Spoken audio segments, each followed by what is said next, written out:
অসমৰ বিদেশী সমস্যাক বৈদেশী আগ্ৰাসন বুলি সুপ্ৰিম কোৰ্টে অভিহিত কৰাৰ পিছতো কেন্দ্ৰীয় চৰকাৰে কোনো ব্যৱস্থা গ্ৰহণ নকৰাটো দুৰ্ভাগ্যজনক বুলি আজি অধিবক্তা শ্যাম দেৱানে সুপ্ৰিম কোৰ্টত সাংবিধানিক বিচাৰপীঠত দৃঢ়তাৰে কয়।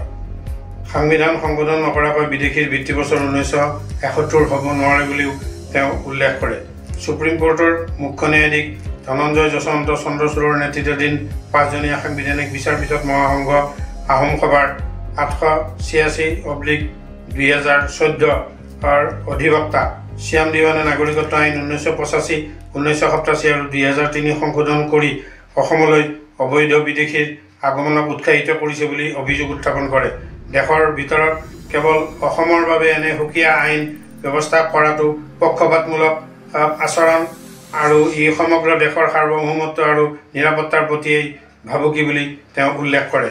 এই সংশোধনীসমূহ বাতিল কৰা উচিত বুলি তেওঁ দৃঢ়তাৰে কয়। অসমৰ ক্ষেত্ৰত সংবিধানৰ 14, 21, 29 অনুচ্ছেদ উলংঘা কৰা হৈছে। নাগৰিকত্ব আইনত 6ক যুক্ত কৰা সময়ত দেশৰ সাৰ্বভৌমত্ব আৰু নিৰাপত্তাৰ বিষয়টো গুৰুত্ব দিয়া নাছিল বুলি তেওঁ উল্লেখ কৰে।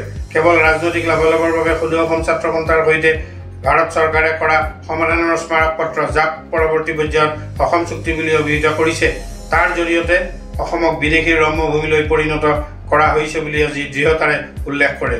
উদ্দেশ্য যেতিয়া পক্ষপাতমূলক হয় তেতিয়া আইন ৰক্ষা কৰিব নোৱাৰি বুলি দিৱানে কঠোৰ মন্তব্য কৰে। পাছপোৰ্ট আইন 1955ৰ কাৰ্যকৰীতা স্তব্ধ কৰিছে বুলি তেওঁ উল্লেখ কৰে। অসমৰ ভৱিষ্যত বংশধৰসকলৰ প্ৰতি ভাবুকি কঢ়িয়াই অনা 6ক শীঘ্ৰে বাতিল কৰি সংবিধানৰ 355 অনুচ্ছেদৰ নীতিমতে অসমক বিদেশী কবলৰ পৰা ৰক্ষা কৰা উচিত বুলি দিৱানে সাংবিধানিক বিচাৰপীঠক আবেদন জনায়।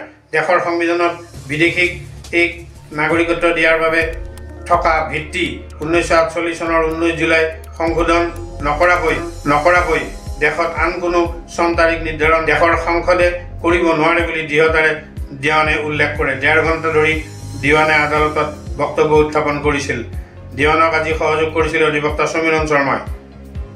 নেহৰু-লিয়াকত চুক্তিৰ ফলতেই অসমত বিদেশী সুবিধা লাভ কৰিছিল বুলি অধিবক্তা কমল নয়ন চৌধুৰীয়ে উল্লেখ কৰে।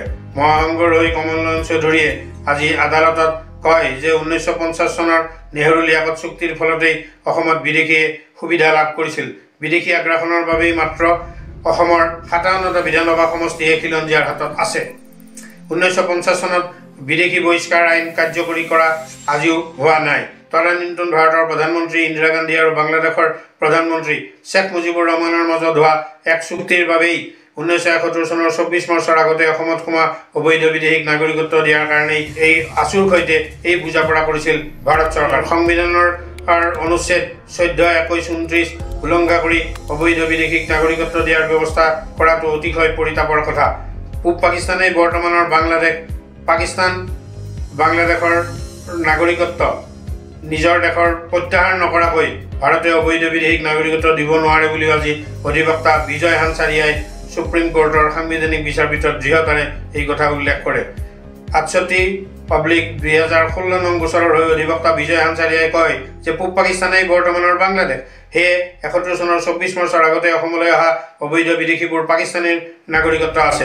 ভাৰতৰ সংবিধানত দ্বি নাগৰিকত্বৰ ব্যৱস্থা নাই। তেনে ক্ষেত্ৰত পাকিস্তানৰ নাগৰিকত্ব বিদেশীবোৰে প্ৰত্যাহাৰ কৰা নাই। একেদৰে 1971 চনৰ 24 মাৰ্চৰ পিছত অসমলৈ অহা বাংলাদেশী নাগৰিকসকলেও নিজৰ দেশৰ নাগৰিকত্ব আনুষ্ঠানিকভাৱে প্ৰত্যাহাৰ কৰা নাই। তেনে ক্ষেত্ৰত লাখ লাখ অবৈধ বিদেশীক কিহৰ ভিত্তিত নাগৰিকত্ব দিব পাৰে সেয়া এক ডাঙৰ প্ৰশ্ন। ভাৰতত ৰিফিউজি স্বীকৃতি দিয়া অবৈধ বিদেশীক নাগৰিকত্ব দিব নোৱাৰে।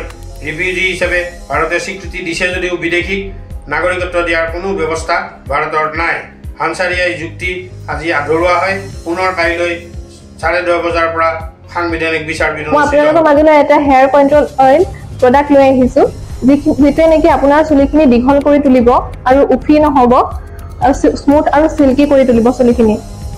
মই এই প্ৰডাক্টটো 2 মাহ ধৰি পেলাই ইউজ কৰিছো। আপোনালোকে চাব পাৰে মোৰ চুলিখিনি।